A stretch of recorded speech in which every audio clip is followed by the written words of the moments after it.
Hello, everyone. Welcome back to Rucks and Sports. We are on our third episode video of this week. We did the NBA predictions, then we did our NFL picks, and then this massive story comes out about all these people that are betting on games. Allegedly, they are in illegal poker rings. They're giving injury information about LeBron. There's all these things going on. Allegedly, we don't know for sure that this happened. They were arrested though, so there is suspicion that it is true. We'll find out about that later. So if you guys enjoy Rucks and Sports, you want to see more stories like this, is their first video just on a topic. We might do more stuff like this. I'm going to delve into this story a little bit, maybe talk about some things you might not have, heard about this. So let's open this up. Three former players were arrested. So Chauncey Billups, coach of the Portland Trail Blazers, I think he's a Hall of Famer as a player, absolute stud as a basketball player. Terry Rozier, who was a good player for the Celtics for a little bit. Then he went to the Hornets, and all of a sudden things got weird, and that's what the suspicion is under, I think. And then Damon Jones, I think his name was. He was on the Lakers for a little bit, and apparently he's giving out LeBron James info. It wouldn't be an NBA story without LeBron in there somehow. At least he wasn't betting on games. That's good, because that would be really bad if LeBron was. So they'd probably just send him to baseball or something, so no big deal. Let's get into this. I have a lot of things. I have some notes over here. As you guys know, I don't really edit these right now because, we're still building up the channel. So hit the subscribe button if you want us to get to a point where these can be edited. I'm going to talk about a few different things. Let's start with Terry Rozier, who's allegedly was rigging games, intentionally losing is what everybody thinks online. Because if you look at Twitter, you'll see that Terry Rozier mishmash of plays that everybody keeps reposting where he makes really terrible plays and they probably lose the game. I'm still not sure that that's actually the case there from those plays, because there's 4 or 5 plays there. An NBA season or multiple seasons is thousands and thousands of plays. And sure, he could have made those really bad plays trying to make sure that they lose or whatever. But I think it's just more likely that there were just bad plays, in my opinion. Now, I'm not saying that he's faultless and not guilty. I'm saying that those plays specifically, they're almost too obvious. If you're an NBA player and if you played basketball before, if you just stop practicing and trying to get better, and then you're at the NBA level where everyone else is doing their best to be really good. Well, most everybody, not Jonte Porter, maybe not Terry Rozier. We're not 100% sure on, who is trying anymore, but a lot of people are trying to win, right? They're trying to win for their jobs. They're trying to win for a new contract, whatever it is. They actually care about winning on their team. Hopefully some people still care about that. If you're not trying and you're playing against NBA players that are trying and are good, which is most everybody in the NBA, they're all good basketball players, you're not going to win very many games. So I don't think that he actually needed to do all the throw it right to the other team or dribble it away and then, I messed up or whatever, which they are super sus. Those, I think he acts extra weird, which is, I think, what makes people think that maybe that's why he was potentially doing that on purpose. But he didn't even need to do that if he did. And if he did, that's just stupid. First of all, it's stupid to do what he did anyway, but it's extra stupid to do it so obviously. Maybe just get worse at basketball. It's not that hard to do. Stop practicing so hard, stop learning, remembering all your play. Just do dumb stuff. Take bad shots. Just don't run the play. Do just dumb stuff and you'll probably lose the game. Another reason is he's already on the Hornets.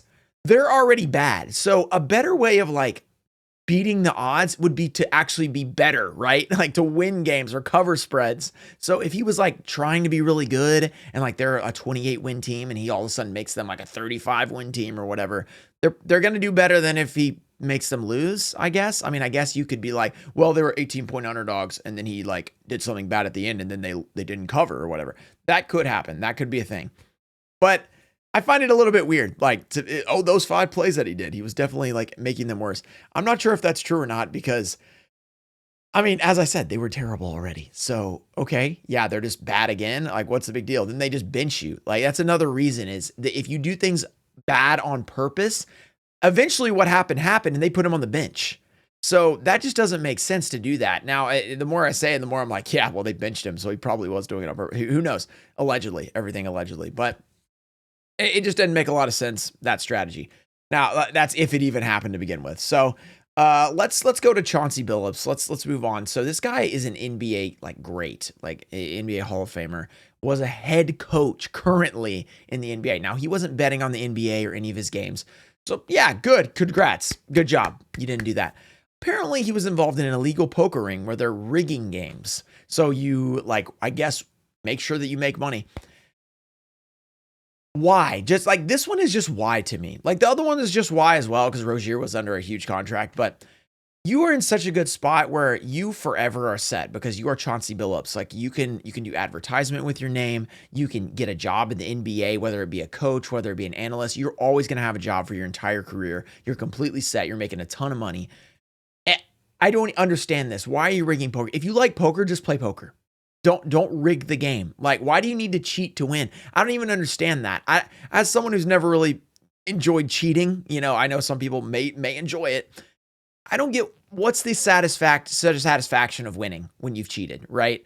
When you know that you rigged it so that you would win. I guess it's money. It's got to just be money, right? But you're already making so much money. I guess the thing with money is it's never enough for certain people. When you get to this point, oh, I have all this $50 million, but it's not enough. I need to get the next mansion. Or I need to get the next whatever, the yacht that I can't quite get right now. I need to do this so I can. That's the only explanation, allegedly, if this is allegedly true, of course. And you're always going to get caught. If you're doing something like this, something absolutely sketchy is under the table. I mean, probably literally under the table. You're always going to be caught, whether it's a month later, a week later, years later. And this seems like it was years later. He was doing this for years. Him and allegedly, and a bunch of other people allegedly doing this for a long time. So absolutely ridiculous. As a Hall of Famer, a great. It's just sad to see like somebody like that just fall. And the sad part is we get a lot of these stories where like NBA legends, they do something like really dumb like this. Like I think Sean Kemp was in that story recently with like the shooting. I didn't follow it, so alleged, whatever it is. I don't know if it ever got figured out, but there's just a lot of great NBA players that later on they just fall off and bad things happen. So it's sad to see that happen. The Damon Jones situation, I don't really have too much to say other than this is where you really got to pay attention because this is a bench guy. These bench guys that are not getting playing time, they don't have as much to lose. Now they have a lot to lose because they're still under $1 million contract, $2 million, whatever it is, few million. And they have potential in the future. Now, let's say that you're a Damon Jones and you see, I'm not really going anywhere. I'm not as good, I don't think, as some of these other guys. You realize that. Maybe it's time for me to cash in, and give some info about an injury and get a big $1 million payout or a few $1 million or whatever. I'm guessing they pay a lot of money to do this kind of illegal activity. And it's really tempting for these guys who are on the end of the bench to be like Jonte Porter, come in. Oh, I'm under 1.5 threes. I'm injured today, something like that. And I just made $10 million and I'm not even really doing much. I'm not even playing or anything. That's just a free paycheck. It is a free paycheck until you get caught and then you're in jail. So there's a lot of problems. There's a lot of things that, it's scary to think about when it comes to sports betting, when it comes to the integrity of the baseball, basketball, football game, whatever it is, the integrity of the games, the sports betting of the games, the just being fans of these people. Like you're a huge fan of somebody, all of a sudden, like you're a Chauncey Billups fan. Look at now you're like, are you serious? My favorite players are arrested for rigging poker games or whatever it is. Just keep in mind, everything I say is alleged regarding the new, charges and everything. So keep that in mind so I can timestamp this so I don't get sued. Okay. And that's the three updates. Now let's get into a little bit more of this. Okay. What is this all about? Okay. Let's look right here. Look on the screen. Gambling. It's all about gambling. Because what is the biggest advertisement you see nowadays for the last 2 or 3 years? FanDuel, DraftKings, whatever, Underdog, whatever they all are. There's every single network is promoting bet on this game. Check out the over-unders, check out the spreads. We do picks on this channel for the NFL where we pick every single game based on the spread. Now, I don't do gambling picks because not that I don't ever, do sports betting or anything like that. I just don't necessarily want to promote it. I like the pick aspect of it. I don't necessarily like the money aspect of it because it can turn into addictions and stuff like that. So that's why we currently don't do like a parlay of the week or anything, which I think would be fun. It's just there's so many people promoting it. I feel like I don't necessarily want to step into that right now. Okay, let's talk about this. Why? What is the problem with all this? Should we even be betting on games to begin with? And now I'm not saying this as a guy who doesn't bet because I definitely do sports betting. I'll put something on there to make it more fun, a parlay or whatever. We'll get into that in a second. But we shouldn't be. You just, in general, you shouldn't bet on anything, right? Because you're not going to win any money. The house always wins is something you say about lottery tickets, about casinos, about sports betting. And there's a reason people have said it for years and years and years and years. It is 100% true. It is always the case. The house always wins. Even if you win one time, the overall aspect of it is they win. Okay? Unless you bet once, you win and you stop. And then even if you do that, everybody else who loses averages you out so that you end up losing as a whole. Okay? So gambling companies, they're not only making crazy money, they're advertising to us, as I've said, left and right. You can't escape it. It's every single commercial. It's even YouTubers are promoting it. Even like individuals, like former NBA players are promoting it. Like everybody's getting paid massive bags to do this stuff, right?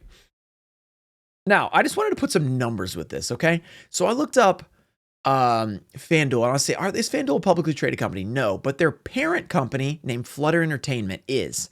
So what that means, if you're a publicly traded company, is you have to do an annual report, a 10K, where you have to post all of your financials publicly, okay? So I hopped in here, and let's just take a look at Flutter Entertainment and see how they're doing. So this is 2021, 2022, 2023. This is the fiscal year, not the calendar year. So what a fiscal year is instead of January 1 to December 31st as a year, they'll start on maybe April 15th or whatever it is, they'll start April 15, 2023, and they'll go April 15th, 2024. And that's their fiscal year. So it's 12-month period that starts at a different time than January 1st, or maybe it could be January 1st, but that would be a calendar year. So this is their fiscal year for the last, not 3 years, because they don't have 24 or 25, because 25 hasn't completed yet. 24, they haven't posted yet. So they'll post that in the next one. Just look here. You're like, okay, their revenue. In 2023, they made $11,790. That's not a lot of money. Oh, wait, this amount is in millions. So 11,790,000. No, that's not how you read that. This is 11,790. Add 6 zeros. That's 11,790 million. That's what that means when it says amount in millions. This is not 11,000. It's not 11 million. It's $11 billion. That is their revenue in 2023. And by the way, that's when a lot of states still weren't legal. Can you imagine 2024? Can you imagine what 2025 is? I'd throw out a guess that 2025 is even bigger than 2023 was already without the full year. That would just be a guess for me. So that is, and you can look at, here's the gross profit, operating loss. Don't look at operating loss because there's all kinds of things like, oh, what about sales and marketing expenses? What about that? Oh, is that $3.7 billion on sales and marketing expenses? Marketing. Sounds like advertising to me. I mean, just look at that, 3.7 billion. And why do they do this operating loss? You can get into a big accounting thing, but yeah, you're probably saving money on taxes and stuff like that. So that's just there. I mean, look at that. And then if you want to go look over here at that was the whole parent company. That was Flutter. Let's look at Sportsbook. This is FanDuel's parent company. What is FanDuel? A sportsbook. So this is FanDuel right here. 2023, $1.463 billion in 2023. Wow. That's a lot of money. That's a lot of revenue. That is a lot of revenue. They don't need us to bet, guys. Like,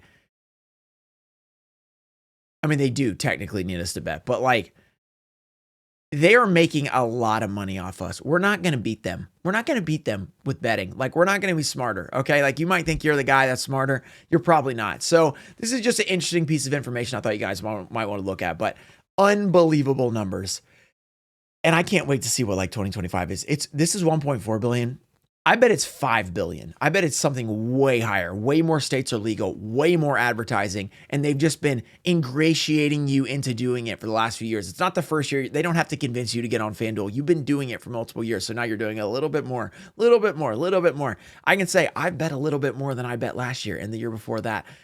It's just how it is. So very, very careful. Okay. Crazy profits.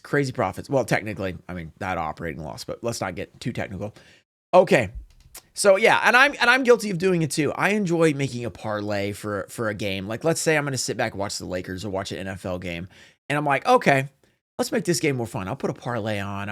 I'll have like this guy get 4 catches for 40 yards and this guy, and you put like a 10 leg parlay. And if you win, it's like plus 900 or whatever. And it's like super exciting the whole game because you're like, yes, my guy got a catch. Oh, my guy got the first down. And it's super fun, right? That's how they're able to get us to do it. Now, okay, here's what I'm going to say. Here's my strategy for it. And you can take it. You can either agree with me, disagree with me. First of all, don't bet more than you can afford. First of all, not just afford, but that will change your life at all. If you bet an amount of money that after you're done and you lose, because you're going to lose, changes how your day goes or how your month goes, or if you can pay your utilities or whatever, do not put that in. Don't put that bet in, okay? The only amount you should be betting is something that you can literally set it on fire. Like, I got $5 right here. I can set it on fire. Doesn't change my life at all, right? Something like that. But even $5, if you do that every single day, that adds up. So keep that in mind. Maybe it's $5 a week or $5 a month or $10 or whatever it is. Keep it low. Keep it inexpensive so you're not, getting in this crazy hole where you have to make it back. Like I'm down 200. I need to put this parlay in that'll get me 200 back. So I make it back. Oh, I just lost the parlay. Let me put one that gets 500, and it just dig yourself a deeper and deeper hole, right? Don't do that. So here's my strategy. If you want to get the most value out of betting, look, I still recommend not betting, okay?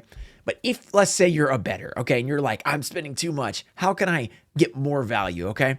Here's what I've always enjoyed. A few years ago, when the Kings lit the beam, that year they were awesome. They had De'Aaron Fox, Sabonis were going off. I put $1 on the Kings future, okay? $1 on a future to win the division. Okay, so NBA divisions don't really matter that much, but you can still bet on them. So nobody really cares if they win the division, so it's kind of a weird thing. Well, they were 25,000, not 250 to 1 is what I was trying to say, to win the division. So $1 equal $250. I put $1 on it. I watched the Kings the entire season. Almost every game I was watching the Kings because I was all in. They were in the race. They had a chance, and guess what? They ended up winning. I won $251. Get your $1 back. I won that, and I got to watch the Kings the entire season. I paid $1 for an entire season of entertainment. If you think of it like, oh, it's an entertainment expense. Like if I was going to go to the movies and it was like, I'll watch a 2-hour movie. That is the way to think about it. It needs to be something like that. Don't bet on first touchdown scorer. Like I hate when people do that. You bet on the first touchdown scorer. You go watch the game, and as soon as they don't score, you just lost all your money. You got 5 minutes of entertainment out of that. That's just a terrible value. Do something like that's going to last the entire game at least. That's a 3-hour value of a football game. It's an NBA 2.5-hour value. If it's a future, I specifically think futures, you could argue, are the only good value in betting because you get so much entertainment out of it. If you divide it up like, oh, I watched 6 months and I bet $10. $10 divided by 6 months, I spent cents a day, like literally cents. That is the only time, like, you could argue, I got so much value out of this, like for this $10 I spent. Now, I wouldn't drop $1,000 on a future, but even then, if you like divvy it up and that's the only bet you put in all year, it's like you're not really spending that much per day or whatever, but I still wouldn't recommend doing that. Maybe put $10 on like a long shot or something like that and enjoy that. So that is a strategy that I'd recommend. Don't do something that's going to lose immediately and you're just straight up, you're just burning money. And you probably shouldn't bet at all, so just keep that in mind. But that's kind of how I like to see it. I love doing futures because I'm invested in multiple teams. I get to watch multiple teams. I get way more value out of watching that versus like burning it every single game or every single drive. Like definitely don't bet on drives. Please don't do that. Please don't bet on drives. Okay. So yeah. Is there anything else I need to talk about besides that? Yeah. So first of all, I need to say again, I would not, because of all this crap's going on, the Jontay Porter situation a couple years ago where he got caught and I think banned from the NBA. So the NBA did have enough evidence to completely ban him. Secondly, these new arrests that are allegedly, gambling, rigging games, a couple of them. And apparently, according to Shams, like 30 plus people involved. I don't know if they're all NBA players or if they're just related to the NBA or if they're just getting stuff from NBA players and then spreading it out to different people so all these different people know. This can significantly swing your odds of betting. So not only do you have a player in the game intentionally rigging the game potentially, or a coach, like I know Chauncey wasn't here, but now we have to consider assistant coaches doing things like that. Trainers. I mean, who remembers when Tyrod Taylor got punctured by that trainer, his lung? I mean, who's to say? Like, was that guy betting on that game? Was he intentionally hurting Tyrod so they'd have to do the backup? I mean, who knows? Like, you really you have to think about this kind of stuff now. Like, it's absolutely crazy. And then, oh, that's just the players and the coaches. Then it comes to all the guys that are getting information from these people and betting hardcore on the opposite side. And they're just completely messing with the odds, because when you put a bunch of money on one side, the sportsbook moves the whole line, they move different things, and that can screw you too, because then you don't have that inside information. You're betting on a rigged line, right? So there's so many different ways that you personally, as a non-cheater that doesn't know any inside information, is going to get screwed. Whether it be the players cheating, whether it be the referees being involved. I mean, 2006, we can look at whatever that dude's name was that ref the NBA. I can't remember. Who got banned, and arrested, Donahue. Yeah. So that whole thing could be going on where he's intentionally making sure you lose. And you could be like, well, I picked the rig side that I'm good. Sure. Yeah. If you want to look at it like that, I can't convince you, but there are so many ways that you are going to lose this. You just shouldn't do it. Okay. And if you're going to do it, it needs to be something very minimal, very tiny, that you're not going to, you're not even going to sweat losing it. Yeah. By the end, you're just like, I lost. That is what it is. And then you have to factor in natural causes, like somebody gets hurt. That's how you lose a bet. You do a parlay of 10 legs. I can tell you, I've been there. Your one guy gets hurt. I mean, as a guy who had Xavier Worthy in a parlay in that first Chiefs game and Travis Kelce tackled him, I was so mad at Taylor Swift after that. I mean, unbelievably mad. Like, how could you let this happen? My whole parlay was ruined. That can happen every single time. Weather. Remember that Cowboys-Eagles game? If you had the over, when you were 6 points away at halftime and all of a sudden there's a massive weather delay and then they score 3 points in the second half and don't go over, like, that kind of stuff happens. There are so many ways to lose a bet. There's so many ways to lose. There's only one way to win, and it's to get it right. And all these factors are rigged against you. So this is such a massive story for so many reasons. I think a lot of people should consider stepping away from doing any sort of betting.